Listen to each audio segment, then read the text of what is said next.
Imagine sitting on a throne, sipping tea, and suddenly realizing everyone wants you dead. Literally. This is the story of Mary, Queen of Scots, royal diva, political piñata, and the woman whose head really ended up in the game. Brace yourselves for scandals, plots thicker than Mulligatawny, and a head-turning finale that will leave you gobsmacked. Scotland crowned Mary Stuart at 6 days old, because who doesn't love a ruler in diapers? With no one around tall enough to tie her shoes, regents ran the show, and Mary was sent to France at 5, swapping kilts for court gowns. By age 14, she was married to Francis II, France's dauphin.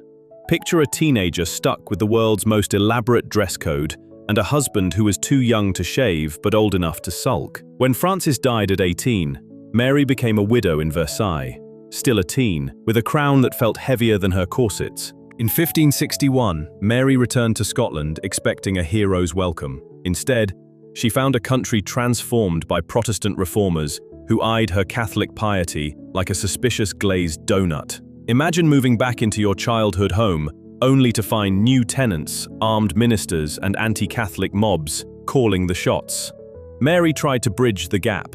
She learned the language, adopted some Protestant customs, and even danced at church services, but religious undercurrents ran deep, and every mass she attended was like inviting a skunk to tea. Unavoidable drama. At 19, Mary married Lord Darnley, a handsome prince who thought consort meant "I deserve your crown." Their honeymoon felt more like a hostage exchange. Darnley demanded lands, titles, and, well, respect. Enter James Hepburn, Earl of Bothwell, dashing, dangerous, with a reputation darker than his leather doublet. After Darnley's mysterious death, an explosion at Kirk, the rumour mill churned. Both eyes pointed at Bothwell. 6 months later, Mary married him in Stirling.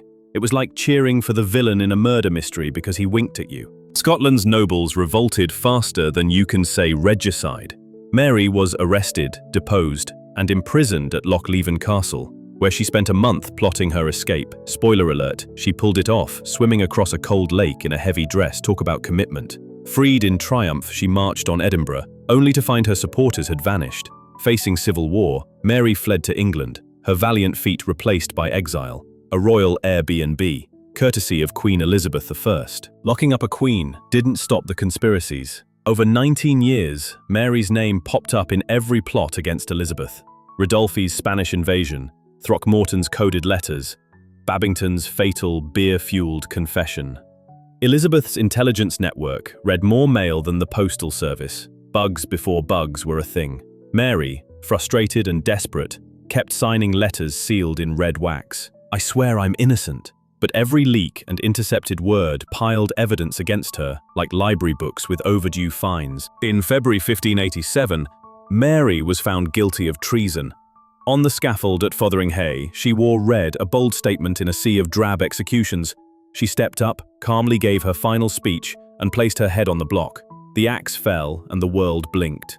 Observers said the executioner hesitated once, a human pause before history's harshest verdict. What if Mary had outplayed Elizabeth? A Catholic Britain might have stood strong, Shakespeare could be penning the tragedy of Liz, and Trafalgar Square might honour Mary, not Nelson. Instead of tea time, picture confession time. History took a different turn, but Mary's story reminds us, even royalty can lose their heads over politics. Mary, Queen of Scots, raised as a princess, reigned as a widow, died as a queen. In the grand drama of history, she wrote the most dramatic final act of all. This has been Allegedly Historic, where facts meet flair. Subscribe for more tales that cut deeper than an executioner's axe.